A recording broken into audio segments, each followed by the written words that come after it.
여러분 안녕하세요. 말씀을 공부하는 수요 예배 시간입니다. 다들 평안하시죠? 오늘은 우리가 그 예수님과 관련된 핵심 사건 중에 승천에 대한 말씀을 나누려고 합니다. 우리 예수님과 관련된 중요 사건들이 있죠. 십자가에서의 죽음, 그 다음에 3일 만에 부활, 그리고 승천, 그리고 재림, 또 최후 심판, 또 백보자 심판, 그렇게 또 말하는 그 최후 심판, 5가지 사건이 예수님과 관련된 중요 사건이에요. 이 5가지 사건 중에서 이미 역사적으로 성취된 사건은 주님의 십자가에서의 죽음과 부활과 승천, 여기까지는 이미 이루어진 역사적 사실이고, 이제 재림하고 최후 심판, 최종 심판, 이 2가지만 이제 아직 이루어지지 않은 이제 앞으로 다가올 사건이죠. 우리가 예수님을 믿는다고 하면 이 5가지 사건과 관련된 그 예수님을 믿는 거예요. 그래서 어떤 것은 믿고 어떤 것은 안 믿고의 문제가 아니라 이 5가지 사실을 다 믿어야 되는 거죠. 이미 이루어진 3가지 사건을 우리가 보면서 아직 이루어지지 않은 나머지 재림과 최후 심판에 대한 것도 우리가 믿게 되는 거죠. 그런 것을 좀 이해하고 오늘은 그리스도의 승천에 대한 말씀을 우리가 생각해 보도록 하겠습니다. 우리 같이 찬양하고 다시 돌아오겠습니다.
아멘. 우리 같이 기도합니다.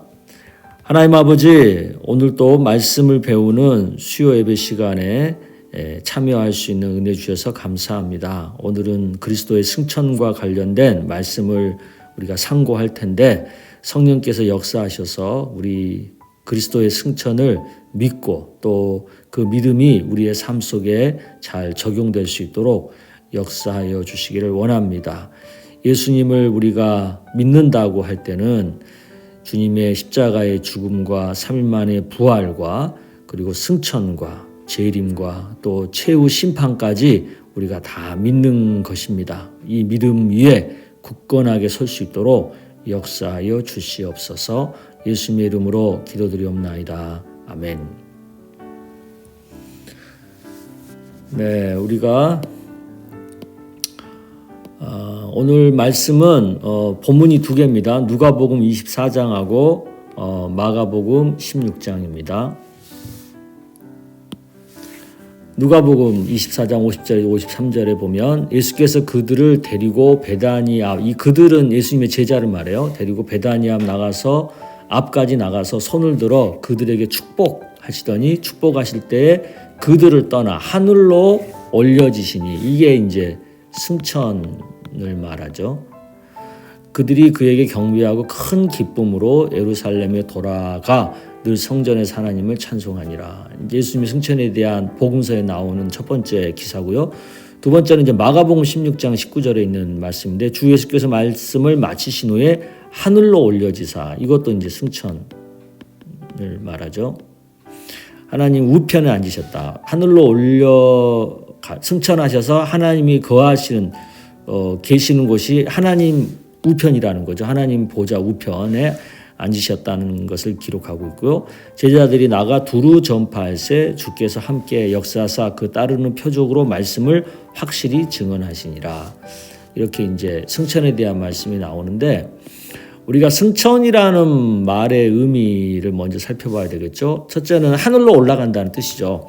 계시록 11장 12절에도 보면 하늘로부터 큰 음성이 있어 이리로 올라오라 함을 그들이 듣고 구름을 타고 하늘로 올라가니, 이게 이제 승천의 첫 번째 의미는 하늘로 올라가는 거예요. 승천, 하늘로 올라가는다는 의미가 있고요. 두 번째는 이제 자리를 옮긴다는 뜻이 있어. 믿음으로 에녹은 죽음을 보지 않고 옮겨졌다는 거죠. 그러니까 어떻게 옮겨져? 땅에서 하늘로 옮겨졌다는 거예요. 그 삶의 자리가. 하나님이 그를 옮기심으로 다시 보이지 아니하였느니라. 그가 옮겨지기 전에 하나님을 기쁘시게 하는 자라 증거를 받았느니라. 또 하나는 하나님이 데려가시다라는 의미도 있어요. 에녹이 하나님과 동행하더니 하나님이 그를 데려가심으로, 이것도 이제 승천의 의미죠. 이처럼 이제 승천은 이제 이런 개념이 있고요. 그러니까 하늘로 올라간다, 또 하나님이 데려가신다, 또 삶의 자리가 이 땅에서 하늘로 옮겨졌다, 이런 의미가 있다는 거죠. 그런데 이제 예수님의 승천이 갑작스럽게 된 건 아니고요. 이미 예언이 있었죠. 구약에 예수님의 승천에 대한 언급이 있죠. 시편의 68편에 보면 주께서 높은 곳으로 오르시며, 이게 이제 승천을 암시하는 예언이라는 거고요. 또 시편 110편에 보면 여호와께서 내 주에게 말씀하시기를 내가 내 원수들로 내 발판이 되게 하기까지 너는 내 오른쪽에 앉아 있으라. 이것은 이제 승천하셔서 계시는 하나님의 보좌 우편을 말씀하시는 거죠. 그래서 이것도 승천에 대한 예언으로 생각합니다. 근데 무엇보다도 더 확실한 것은 예수님 본인의 입으로 말씀하신 승천에 대한 예언이죠. 요한복음에 보면 이제 주로 나오는데 6장에 보면 그러면 너희는 인자가 이전에 있던 곳, 이전에 있던 곳은 뭐예요? 예수님께서 이 땅에 오시기 전, 초림하시기 전에 계시던 곳으로 올라가는 것을 본다면 어떻게 하냐? 이것은 곧 이제 이게 이제 승천에서 원래 하나님으로서 계시던 곳으로 돌아가는 거죠. 이것은 이제 다른 말로 하면은 승귀라고 해요. 승귀. 그러니까 원래 하나님이 계시던 자리로 돌아가는 것. 그러니까 그 하나님이 스스로 비하하셔서 낮아지셔서 성육신에서 이 땅에 오신 거잖아요. 오셨다가 이제 다시 승천하심으로 본래 하나님 자리로 복귀하시는 것. 우리는 이제 그것을 승천, 승귀 그렇게 표현할 수 있어요. 또 요한복음 7장에 보면 예수께서 이르시되 내가 너희와 함께 조금 더 있다가 나를 보내신 이에게 돌아가겠노라. 이것은 이제 성부 하나님에게 돌아간다. 원래 이제 성부 하나님과 함께 계셨던 분이니까 본래의 성부 하나님과 함께 했던 자리로 돌아간다. 이것도 이제 승천에 대한 얘기죠. 또 요한복음 20장에 보면 예수께서 이르시되 나를 붙들지 말라. 내가 아직 아버지께로 올라가지 아니하였노라. 너는 내 형제들에게 가서 이르되 내가 내 아버지 곧 너희 아버지 내 하나님 곧 너희 하나님께로 올라간다. 이것도 이제 원래 하나님께로 올라간다. 승천. 예수님께서 직접 본인이 본래 하나님과 함께 계셨던 자리로 올라간다, 승천한다라고 여러 차례 말씀하셨어요. 미리 그 십자가에 못 박혀 돌아가시기 전에 미리 말씀하신 거죠. 근데 이제 성경에 보면 꼭 예수님만 승천한 게 아니에요. 또 승천한 분들이 있죠. 에녹이죠. 에녹 창세기 5장에 보면 에녹이 하나님과 동행하더니 하나님이 그를 데려가심으로 세상에 있지 아니하더라. 그를 데려갔다. 이게 이제 승천이죠. 그리고 또 엘리야가 있죠. 엘리야가 열왕기하 2장 11절에 보면 두 사람이 길을 가며 말하더니 불수레와 불말들이 두 사람을 갈라놓고 엘리야가 해오리 바람으로 하늘로 올라가더라. 이게 승천이에요. 그러니까 이미 승천은 예수님만 하신 게 아니라 구약에 이미 에녹과 엘리야도 이미 승천을 한 케이스가 있어요. 그러니까 구약에 이미 승천한 케이스가 있고 또 예언이 있고 또 예수님 본인의 입으로 또 승천을 말씀을 미리 하셨고 그래서 성경에는 이 승천에 대한 그 언급이 여러 번 있다라는 것을 우리가 알아야죠. 그러면 이제 구체적으로 승천의 내용이 어떻게 되는지를 한번 볼게요. 언제 그러면 예수님이 승천하셨느냐? 승천의 시기. 예수님이 부활하시고 나서 40일이 지난 후에 40일.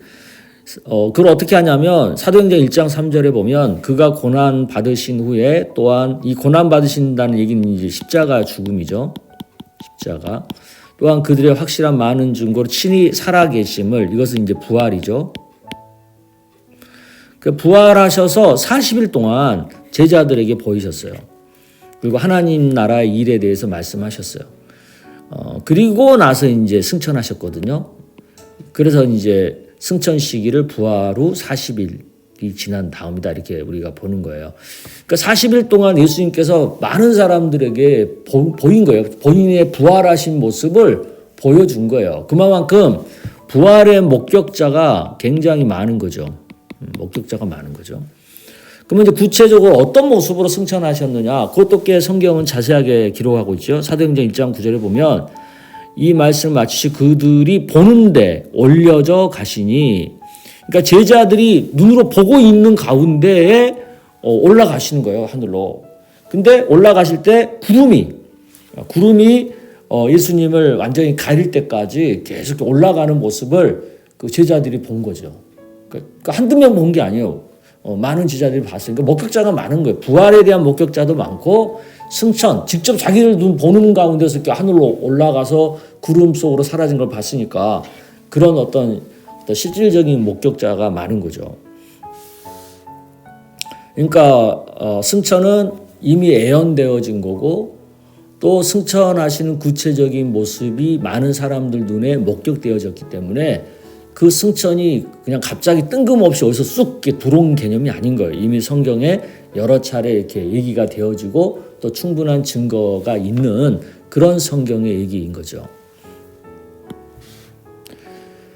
그러면 승천을 하시기 전에 있었던 예수님의 사역들을 좀 정리를 해보면 먼저 제자들을 이제 축복하셨죠. 승천하시기 전에 그 3년 동안 제자들과 공사역을 하셨잖아요.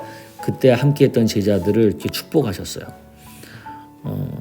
이제 본인이 이제 하늘로 올라가시면 더 이상 이 땅에서 육신으로 제자들과 같이 함께하지 못하잖아요. 그러니까 이제 축복하심으로 이별을 하신 거죠. 그리고 이제 그냥 떠나신 게 아니라 본인을 대신한 성령이 오셔서 함께 할 것이라고 하는 약속이 있었죠. 너희는 몇 날 못 되어 성령으로 세례를 받으리라. 그러니까 예수님을 대신한 보혜사 성령이 오실 것이다 라고 하는 약속이 있었고, 또 어떤 약속이 있어요? 너희와 항상 함께 있을 거다. 이 항상 함께 있다고 하는 개념은 두 가지 개념이에요. 성령으로 함께하고, 또 한 가지는 하나님 보좌 우편에서 중보자로서 또 함께 한다는 거죠. 중보자는 그 다음에 나와요.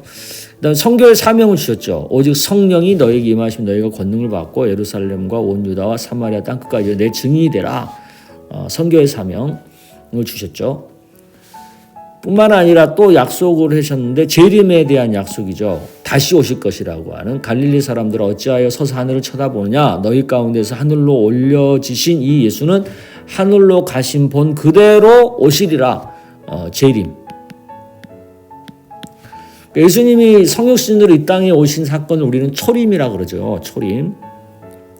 그런데 이제 십자가 죽으시고 부활하시고 승천하시고 나서 다시 오신다고 하는 이 약속에 따라서 우리는 예수님이 재림하실 것이다 라는 것을 우리가 이제 알게 되는 거죠. 그러면 이렇게 하늘로 승천하신 예수님은 어디 계시느냐? 하나님 보좌 우편에 계신다는 거죠. 하늘로 올려지사 하나님 우편에 앉으시니라. 그러니까 하나님이 승천하셔서 가신 곳은 어디냐?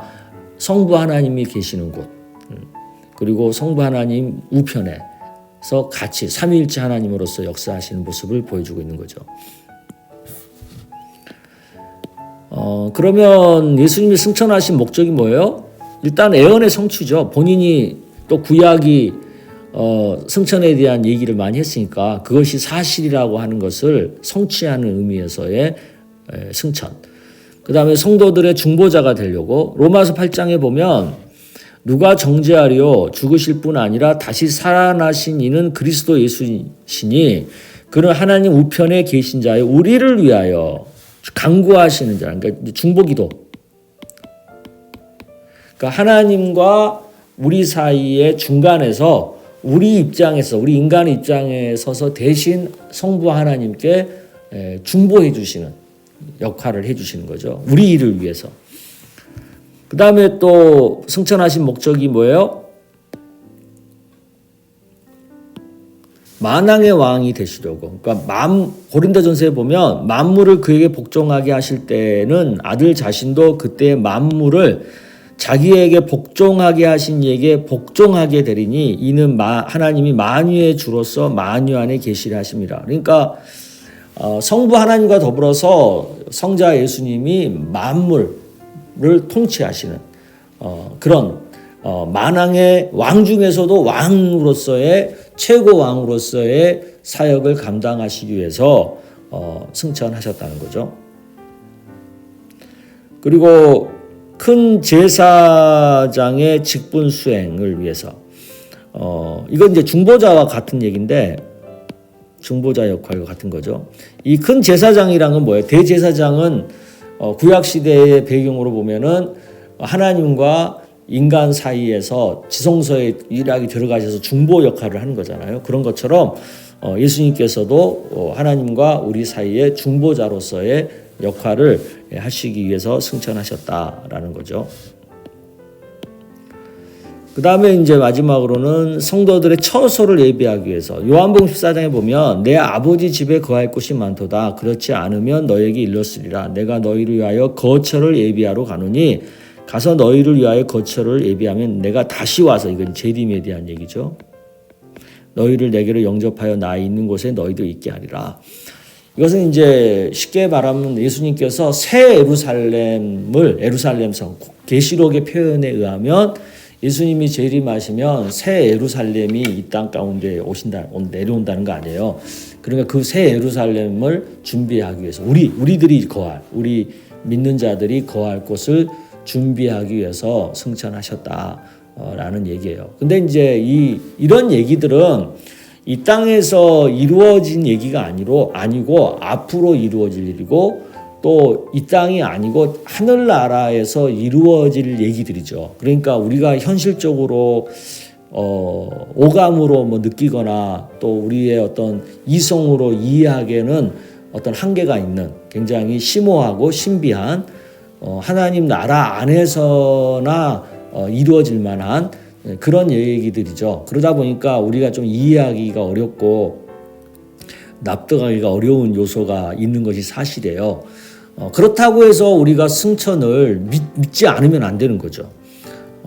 이미 이루어진 것들을 보면 앞으로도 이것이 현실로 이루어질 것이라고 우리가 충분히 예상할 수 있잖아요. 근데 우리는 아직 하나님 나라의 모든 것을 잘 모르니까 우리가 잘 모르는 거지 그것을 부인할 이유는 아닌 거죠. 그래서 우리는 승천과 관련된 그리고 하늘나라에서 이루어질 사실에 대해서 우리가 믿어야 된다라는 것을 말씀을 드리고 싶습니다.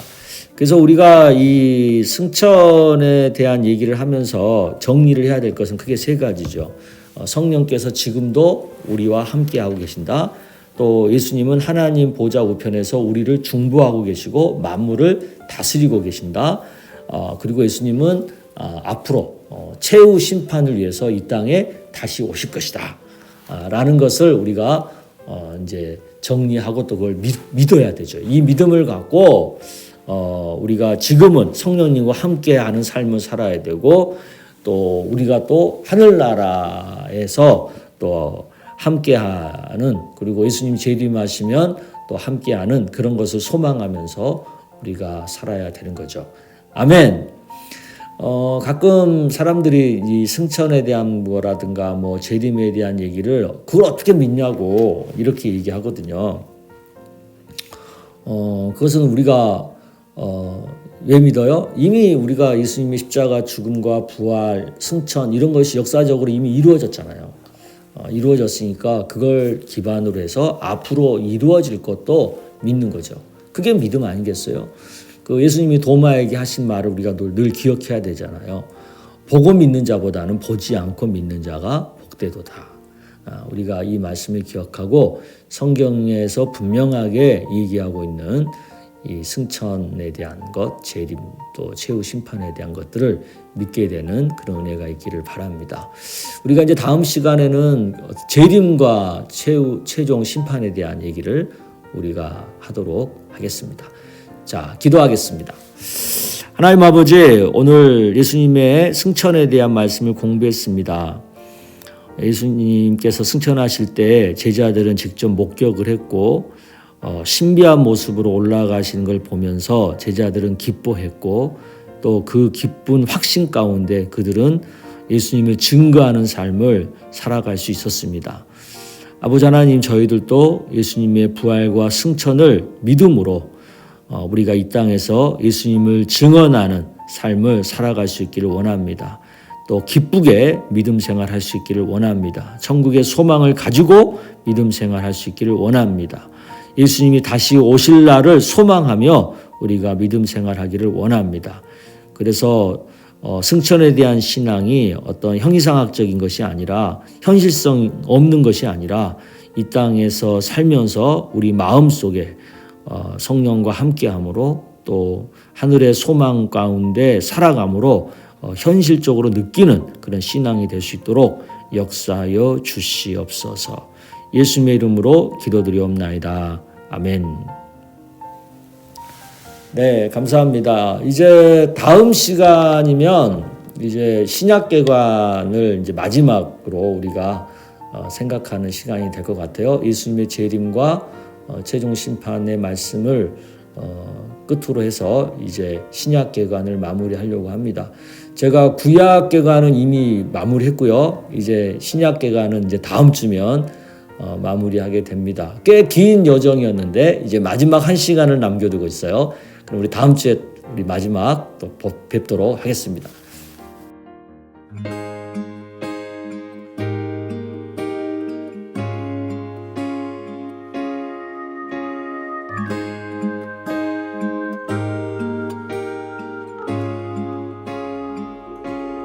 온 땅의 주인 되신 주님이 내 이름 아시며 사랑만 돌보네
여전히 우리는 주님의 것입니다. 할렐루야.